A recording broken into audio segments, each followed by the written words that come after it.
राधे कृष्ण दोस्तों, मंगलमय जीवन चैनल में आपका स्वागत करती हूँ। आज के वीडियो में आप माघ मास के महात्म्य के 7वें अध्याय की कथा का श्रवण करेंगे। अगर आपने अभी तक मेरे चैनल को सब्सक्राइब नहीं किया है तो प्लीज़ इसे सब्सक्राइब करें। आने वाले समय में इसी तरह की वीडियो देखने के लिए माघ मास के 7वें अध्याय की कथा शुरू करते हैं। चित्रगुप्त ने उन दोनों के कर्मों की आलोचना करके दूतों से कहा कि बड़े भाई कुंडल को घोर नरक में डालो और दूसरे भाई विकुंडल को स्वर्ग में ले जाओ, जहाँ उत्तम भोग हैं। तब एक दूत तो कुंडल को नरक में फेंकने के लिए गया और दूसरा दूत बड़ी नम्रता से कहने लगा कि हे विकुंडल, चलो तुम अच्छे कर्मों से स्वर्ग को प्राप्त होकर अनेक प्रकार के भोगों को भोगो। तब विकुंडल बड़े विस्मय के साथ मन में संशय धारण कर दूत से कहने लगा कि हे यमदूत, मेरे मन में बड़ी भारी शंका उत्पन्न हो गई है, अतः मैं तुमसे कुछ पूछता हूँ, कृपया करके मेरे प्रश्नों का उत्तर दो। हम दोनों भाई एक ही कुल में उत्पन्न हुए, एक ही जैसे कर्म करते रहे। दोनों भाइयों ने कभी कोई शुभ कार्य नहीं किया, फिर एक को नरक क्यों और दूसरे को स्वर्ग किस कारण प्राप्त हुआ है? मैं अपने स्वर्ग में आने का कोई कारण नहीं देखता।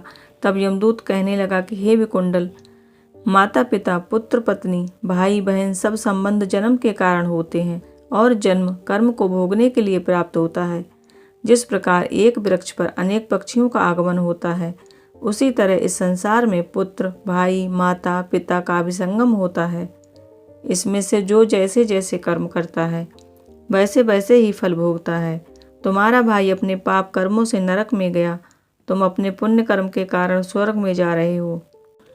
तब विकुंडल ने आश्चर्य से पूछा कि मैंने तो आजन्म कोई धर्म का कार्य नहीं किया, सदैव पापों में ही लगा रहा। मैं अपने पुण्य के कर्म को नहीं जानता। यदि तुम मेरे पुण्य के कर्म को जानते हो तो कृपा करके बतलाइए। तब देवदूत कहने लगा कि मैं सब प्राणियों को भली भांति जानता हूँ, तुम नहीं जानते तो सुनो। हरिमित्र का पुत्र सुमित्र नाम का ब्राह्मण था, जिसका आश्रम यमुना नदी के दक्षिणोत्तर दिशा में था। उसके साथ जंगल में ही तुम्हारी मित्रता हो गई और उसके साथ तुमने 2 बार माघ मास में श्री यमुना जी में स्नान किया था। पहली बार स्नान करने से तुम्हारे सब पाप नष्ट हो गए और दूसरी बार स्नान करने से तुम्हें स्वर्ग प्राप्त हुआ है। सो हे वैश्यवर, तुमने 2 बार माघ मास में स्नान किया, इसी पुण्य के फल से तुमको स्वर्ग प्राप्त हुआ है और तुम्हारा भाई नरक को प्राप्त हुआ है।